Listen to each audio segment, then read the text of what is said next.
On entend parler de ce tous anti-Covid carnet, Oui. passeport sanitaire qui ne dit pas son nom.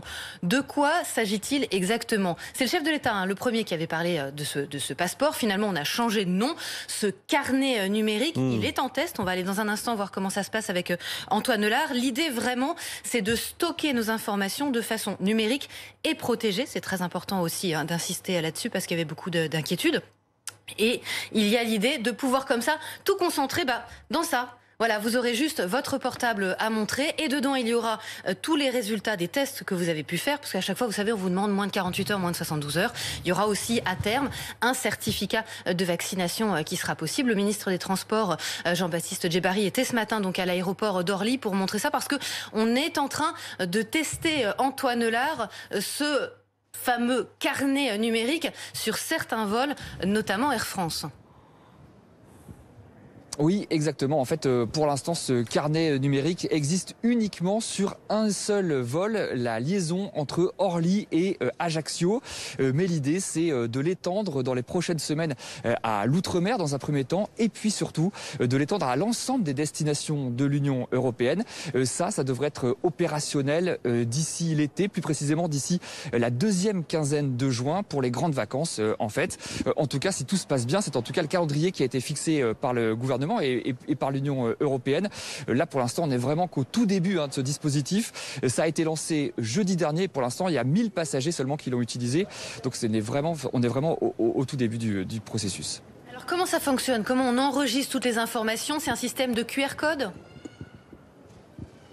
Oui, c'est un système de QR code. Alors concrètement, à partir d'aujourd'hui, lorsque vous faites un test PCR, vous avez la possibilité de télécharger le résultat sur cette application, un résultat qui apparaît sous la forme d'un QR code. L'avantage, c'est que ce QR code va résumer toutes les informations importantes. Qui a fait le test? À quelle date? De quelle nature de test s'agit-il? Est-ce que c'est un test antigénique? Est-ce que c'est un test PCR? Et surtout, le résultat est-il positif ou négatif? Du coup, lorsque l'agent va scanner ce QR code à l'embarquement, il aura d'un seul coup toutes les informations utiles. Actuellement, c'est beaucoup plus compliqué. Si vous avez pris l'avion récemment, vous en avez forcément fait l'expérience.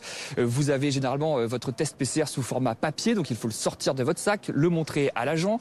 Il y a votre nom dans un coin à gauche, la date à un autre endroit, le résultat qui est écrit en tout petit quelque part. Si vous venez de l'étranger, il a été rédigé dans l'autre langue, donc ça complique encore plus la lecture. Air France nous dit que il faut en moyenne par passager 1 à 2 minutes pour déchiffrer un test PCR sous format papier, alors qu'avec le QR code, eh bien, on vous donne le feu vert en quelques secondes seulement. Donc l'avantage de ce système, eh bien, c'est d'aller beaucoup plus vite, de fluidifier le trafic, parce qu'ici, vous le voyez à l'aéroport, il est un peu vide derrière moi, il est même complètement vide, mais on anticipe la reprise du trafic, notamment pour les grandes vacances. Et il va donc falloir eh bien, gérer cette masse de passagers qui arrivent avec les restrictions sanitaires. L'avantage, donc, c'est d'aller plus vite, et surtout aussi, c'est de lutter contre la fraude, parce qu'avec le QR code, on ne peut pas tricher, on ne peut pas présenter un test PCR falsifié. Écoutez justement ce qu'en dit le ministre des Transports au micro d'Antoine Corvère. Ces applications numériques, elles permettent au moins 3 choses. D'abord, Cédric l'a dit, désengorger les queues, éviter ces phénomènes de queue avec les différents documents que vous devez présenter avant d'embarquer ou parfois avant de déposer vos bagages. Donc fluidifier la circulation dans l'aéroport, faciliter la vie des passagers et puis limiter la fraude. On sait très bien que sur un certain nombre de documents, des faux tests PCR ont été produits, et cela permet de certifier les différents documents de transport. Alors la question que beaucoup de téléspectateurs se posent, Antoine, c'est est-ce que ce sera obligatoire, indispensable pour pouvoir quitter le pays? Non, ce ne sera pas obligatoire. Si vous n'avez pas de smartphone, si vous n'êtes pas à l'aise avec la technologie, vous pourrez continuer de fonctionner avec le système de test PCR sous format papier. Il n'y a aucun problème là-dessus. La seule condition pour voyager, pour quitter la France, pour aller à l'étranger, c'est de vous soumettre à la législation des pays qui vont vous accueillir.